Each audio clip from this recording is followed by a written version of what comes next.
Welcome. You're listening to The Place of Sound on CKCU 93.1 FM. I'm Helena Krobath. Normally, you'd be hearing the voice of Vincent Andresani, who has engaged his students and colleagues in sound to put this beautiful show together. Today, I've been invited to do a takeover and share a piece of my own work, and I'm so happy to be here. I'm being hosted for episode 23 by the Urban Imaginaries Project at Carleton University in the Schools of Communications and Industrial Design. So I hope you enjoyed the episode and all this various material that I'm going to share, and thank you for tuning in. I'm coming to you from Vancouver, British Columbia. The piece I'm going to share today is a sonic meditation on place and our adaptation to climate. I was invited last summer to be part of an outdoor listening event at Haddon Park, which is a beachside park in Kitsilano in Vancouver. And the field house there has been, for many years, a residency site for a local arts group called Public Secrets. That is run by George Rahi and Robin Jacob. They created this event in the summer together at a distance, and it just invited people to come and enjoy some ambient performances and broadcasts. And they also invited us to work with their own field recording collection, which I will start weaving into the background of this introduction.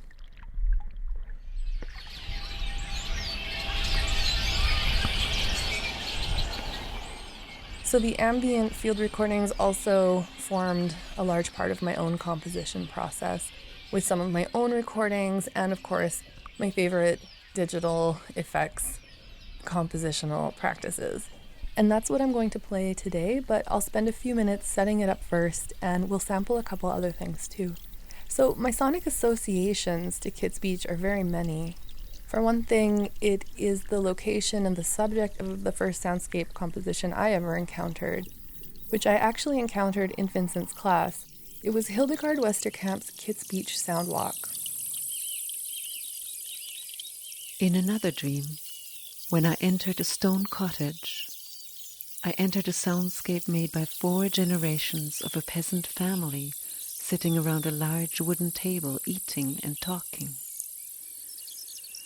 Smacking and clicking and sucking and spitting and telling and biting and singing and laughing and weeping and kissing. I was so blown away by the transformations I was hearing and the way that the piece had the power to put me in a space in my mind that was so evocative and moving. I remember going to speak to Vincent after to ask for more. He had the whole album that it came from. So I went home and I turned off the lights and I lay down. I was just transported by power of sound, especially with a composer like Hildegard Westerkamp, where it is inviting you to bring that experience back into your own world of listening. And it really did do that for me. Tinkling all over the Brussels pavilion, like needles darting from everywhere, as Xenakis says. You can hear excerpts of that piece right now.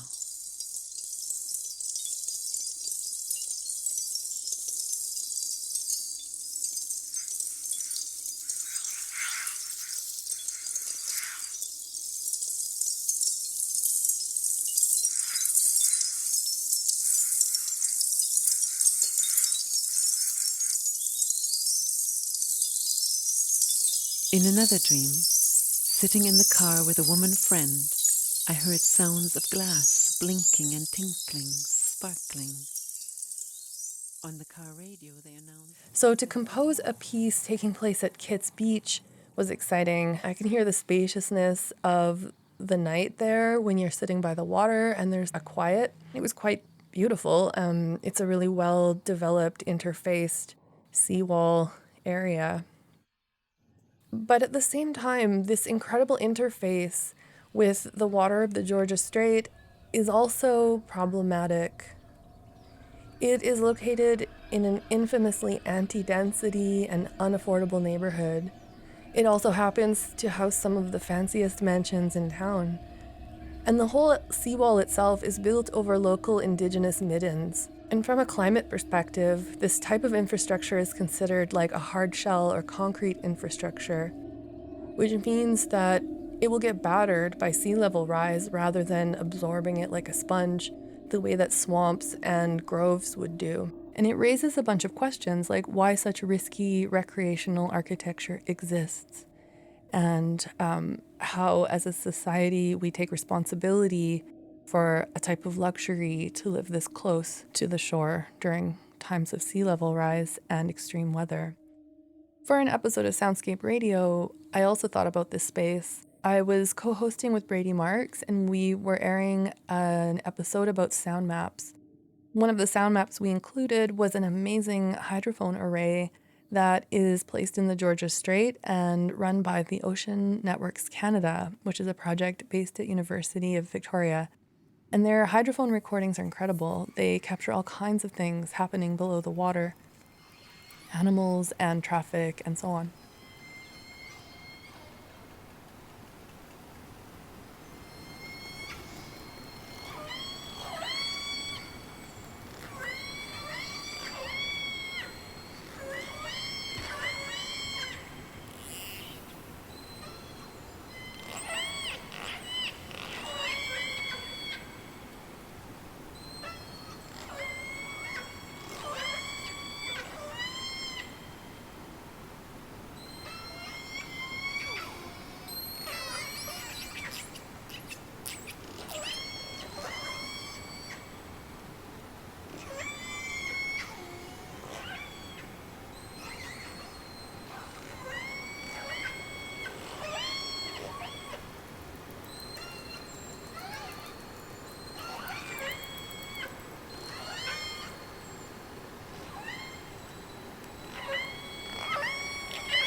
The sound of the resident killer whale pod passing through the Georgia Strait.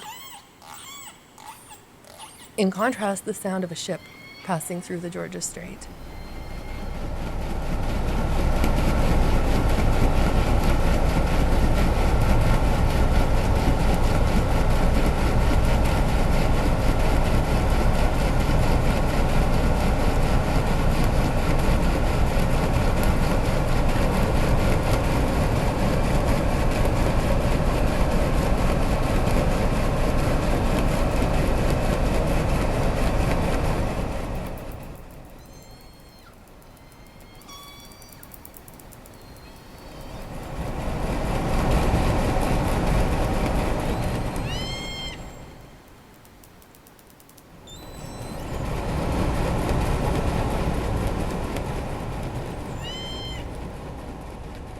And again, I've also considered this place sonically through the perspective of the Fieldhouse Project, Public Secrets, because they've brought all kinds of performances and installations into the park that really joyfully bring sound to the outdoor audience and the sound enthusiasts who have come specifically for that, and the people hanging out in the park or walking along the seawall.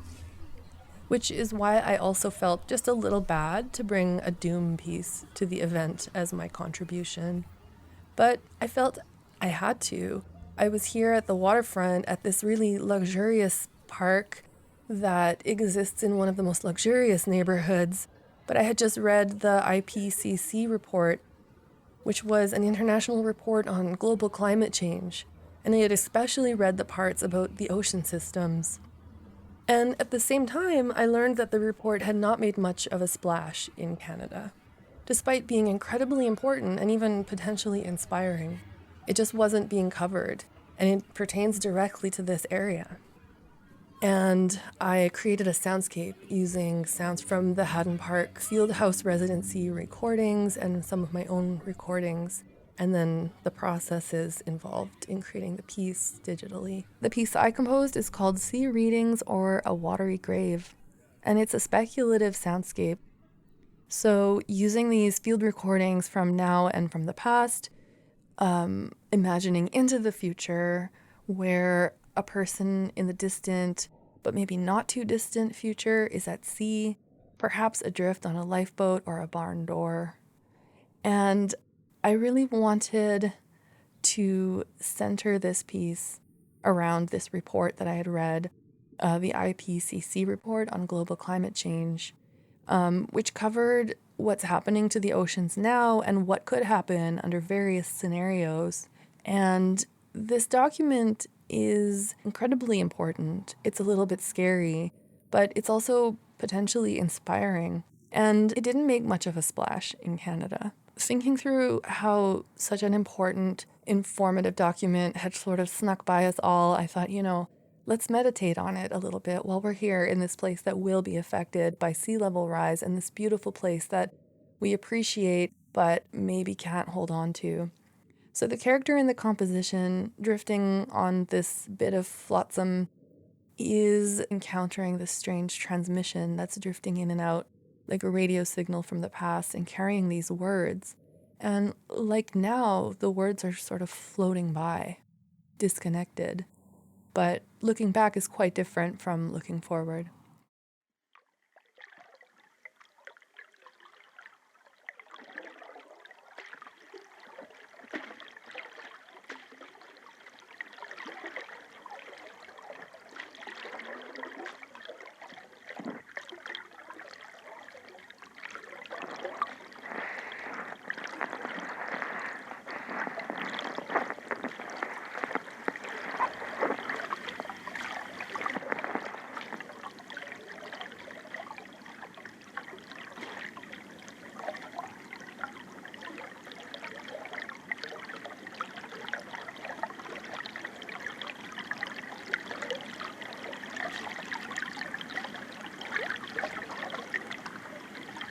Effective governance is a key enabler for reducing disaster risk.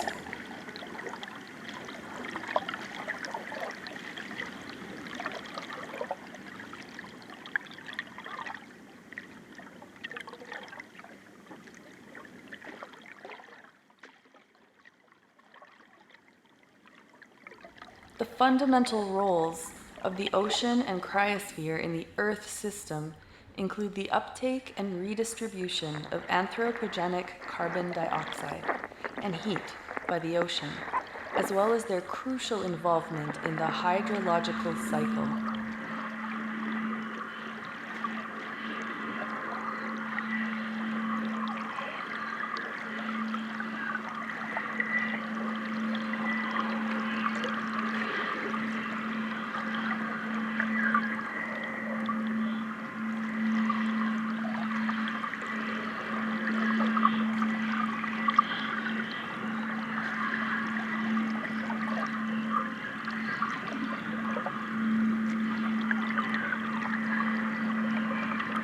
Services provided to people by the ocean and/or cryosphere include food and fresh water, renewable energy, health and well-being, cultural values, trade, and transport.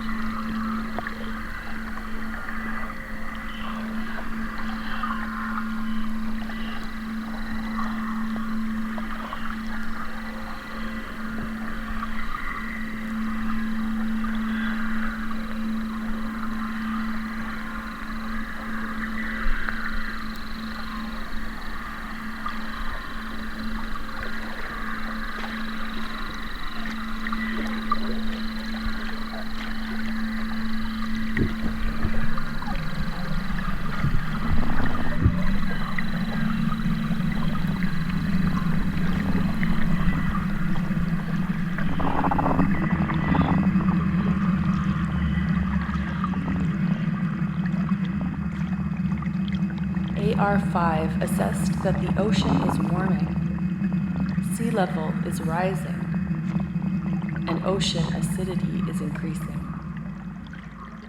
The ocean is warming to adaptation 0 to 700 meters, virtually certain. 700 to 2,000 meters, likely. Sea level is rising, high confidence. And ocean acidity is increasing, high confidence. Most glaciers are shrinking, high confidence. The Greenland and Antarctic ice sheets are losing mass, high confidence. Sea ice extent in the Arctic is decreasing. Very high confidence. Northern Hemisphere snow cover is decreasing. Very high confidence. And permafrost temperatures are increasing. High confidence.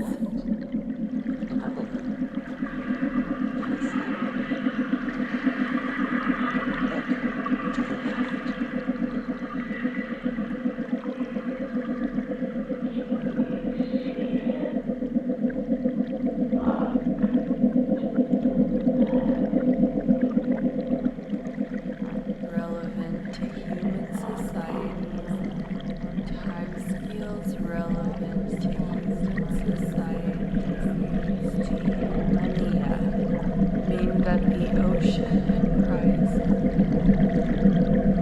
Long response times of depth. Characteristics of ocean and cryosphere change include thresholds of abrupt change, long-term changes that cannot be avoided, and irreversibility.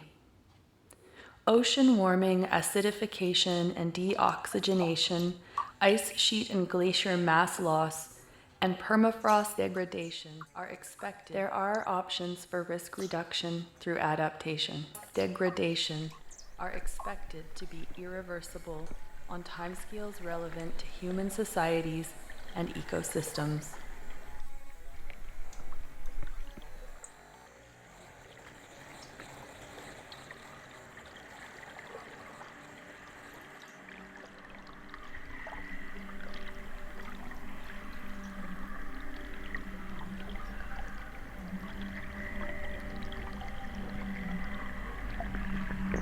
The reduction of vulnerability, exposure, and hazard potential can be achieved through different policy and action choices over time until limits to adaptation might be reached.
Most ocean-based local mitigation and adaptation measures have limited effectiveness to mitigate climate change and reduce its consequences at the global scale, but are useful to implement because they address local risks, often have co-benefits such as biodiversity conservation, and have few adverse side effects. Effective mitigation at a global scale will reduce the need and cost of adaptation and reduce the risks of surpassing limits to adaptation.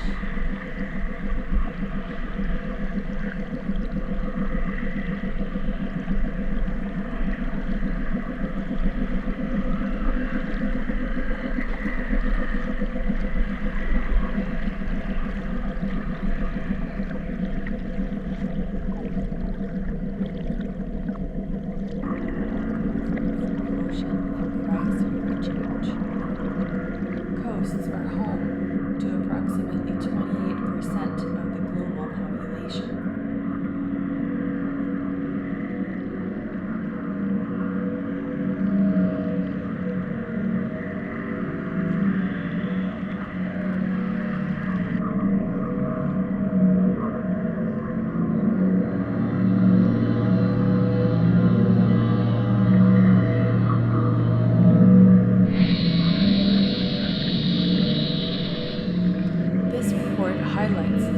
requirements for transformative governance, international and transboundary cooperation, and greater empowerment of local communities in the governance of the ocean, coasts, and cryosphere in a changing climate.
All people on Earth depend directly or indirectly on the ocean and cryosphere.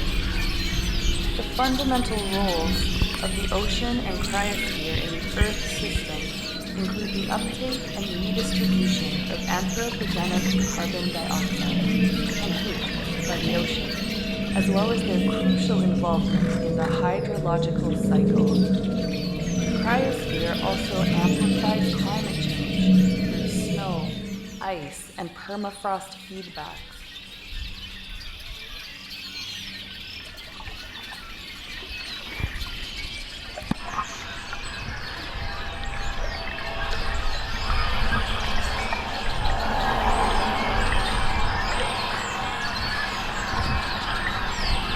All people on Earth depend directly or indirectly on the ocean.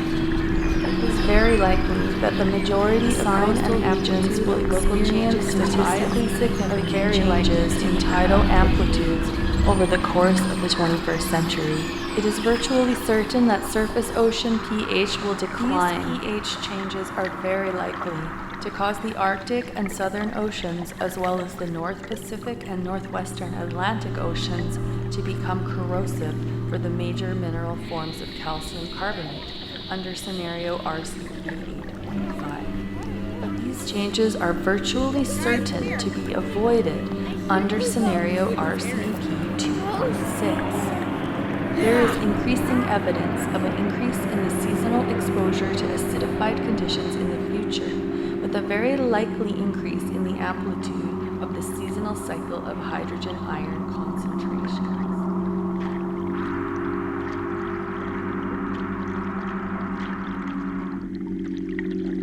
Indigenous knowledge and local knowledge provide context-specific and socioculturally relevant understandings for effective responses and policies.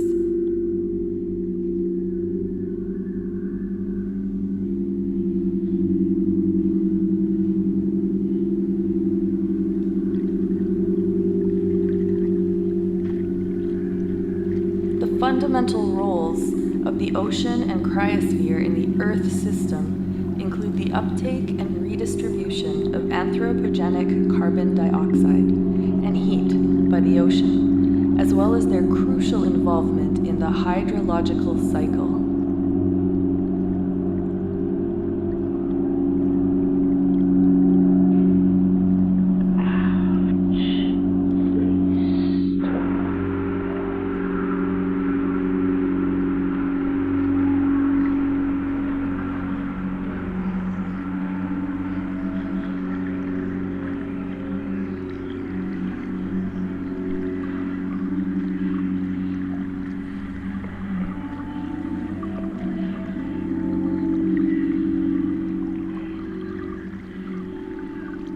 Coastal wetland includes salt marshes, mangroves, and seagrasses. Kelp forests are habitats of a specific group of macroalgae.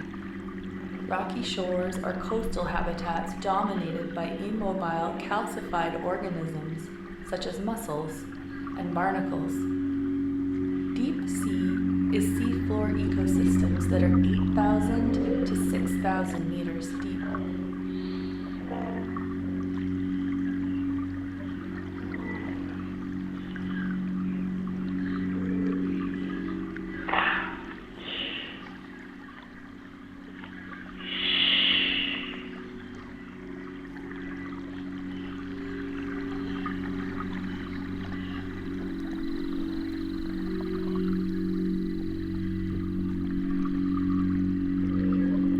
Socio-institutional adaptation responses, including community-based adaptation, capacity building, participatory processes, institutional support for adaptation planning, and support for mechanisms for communities are important tools to address climate change impacts. Coastal ecosystems, including salt marshes, mangroves, vegetable dunes, and sandy beaches, can build vertically and expand laterally in response to sea level rise, protection, and habitat for diverse biota.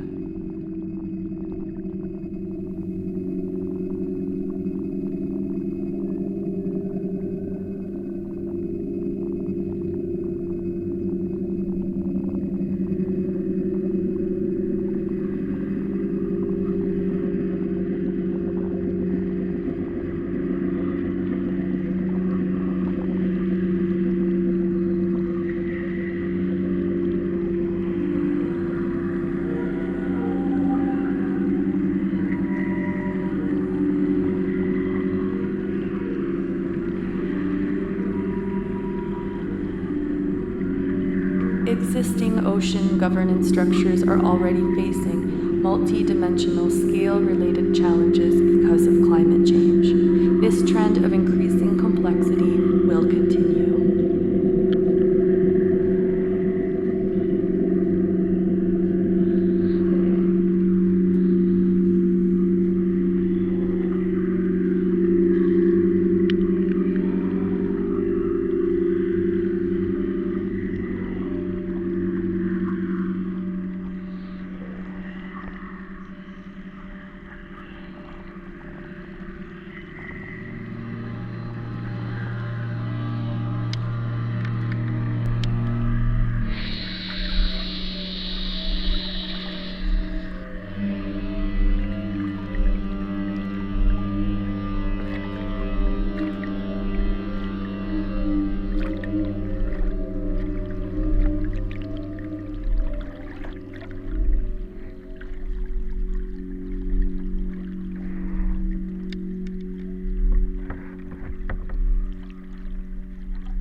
You've been listening to The Place of Sound on CKCU 93.1 FM. I'm Helena Krobath. Thank you for joining me today.